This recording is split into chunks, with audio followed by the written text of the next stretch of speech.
The political earthquake you didn't see coming. A live confrontation between a bold African president and a controversial American Congresswoman has turned into the most viral political moment of the decade. What began as a petty insult exploded into a geopolitical reckoning that left Washington in chaos and the whole world rethinking. Who truly holds the moral compass? Stay with us, because this is not just a story about words. It's about pride, facts, and a man who flipped the narrative in front of nearly 100,000 live listeners. This is Voice of Africa. Thousands of kilometers away, in the heart of Ouagadougou, Ibrahim was deep in a strategic meeting with his cabinet. Maps of energy corridors, gold mining zone, and regional cooperation plans were spread across the table when his communications advisor, Yakuba Ouagadougou, barged in, his phone trembling in his hand. Mr. President, you need to hear this. Congresswoman Greene is attacking you on a live broadcast. It's trending. Paused. His eyes, sharp from years of commanding soldiers, narrowed slightly. What exactly did she say? She called you an African kid and said you should shut up. The room fell silent. The air shifted. Calmly stood up and walked to the window overlooking the bustling streets below. The people of Burkina Faso, unaware of the political insult hurled across the Atlantic, continued building, working, dreaming. She called me a kid, he repeated.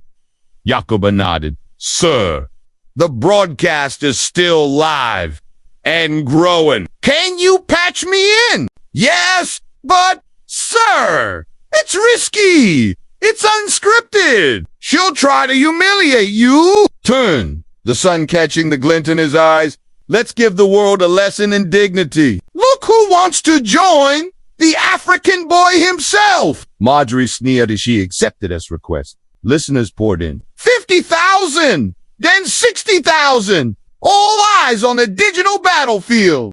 Welcome, President, she mocked. Ready to hear some truth. Thank you, Congresswoman began, voice composed, tone surgical. I'm here to clear up some misunderstandings, she scoffed. The only misunderstanding is that you think you can teach us about democracy. Didn't he flinch? Congresswoman, do you know where Burkina Faso is? A pause. Of course. In Africa. And the capital, another pause. That doesn't matter. It does, say. Because if you speak about a country, at least learn its name. Ouagadougou. Then he landed the first jab. Weren't you the one who blamed California wildfires on Jewish space lasers? The comment section exploded. Shock, laughter, rage. And didn't you say COVID-19 vaccines had microchips? The 9/11s was staged. You're twisting she tried. No, he cut in. I'm quoting. Congresswoman, he continued, voice rising just slightly. You represent Georgia, a state with counties where functional literacy is below 80%. In 3 years, we've raised ours from 67% to 84%. We've built 847 schools. How many did you vote to fund? Silence. You called me poor, he said, but youth unemployment in Georgia is 18.3%. Ours is 17.8%. With far less money. She tried to interject. You voted against healthcare expansion. We reduced infant mortality by 28%. The facts kept coming. The tone was firm, not furious. It was a live masterclass, a man dismantling disrespect with data. Congresswoman, said leaning in. You wanted to silence me? But maybe the problem is that an American politician who doesn't know her own capital district is telling Africans how to govern. The listener count jumped past 90,000. Even conservative commentators couldn't deny the damage. Fox News host Tucker Carlson, known for his usual fiery takes, muttered, well, at least the man came prepared. In Washington, Greene's office descended into chaos. Her staffers scrambled. Press calls wouldn't stop.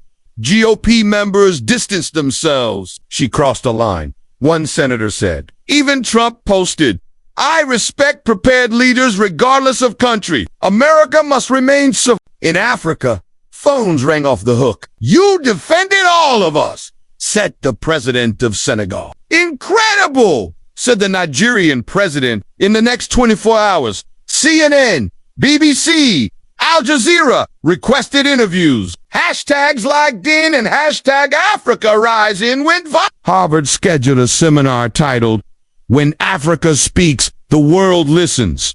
Tourism in Burkina Faso online searches skyrocketed. 3 American firms announced new investments, $800 million in total. Days later, addressed the world. Dressed in traditional Faso Dawn funny cloth, he stood at a podium broadcasted across 80 countries. Yes, I'm African. Yes, I'm young. And yes, I will speak up. He listed the investments, the new alliances, the university invites. But our victory, he said, is not in likes or trends.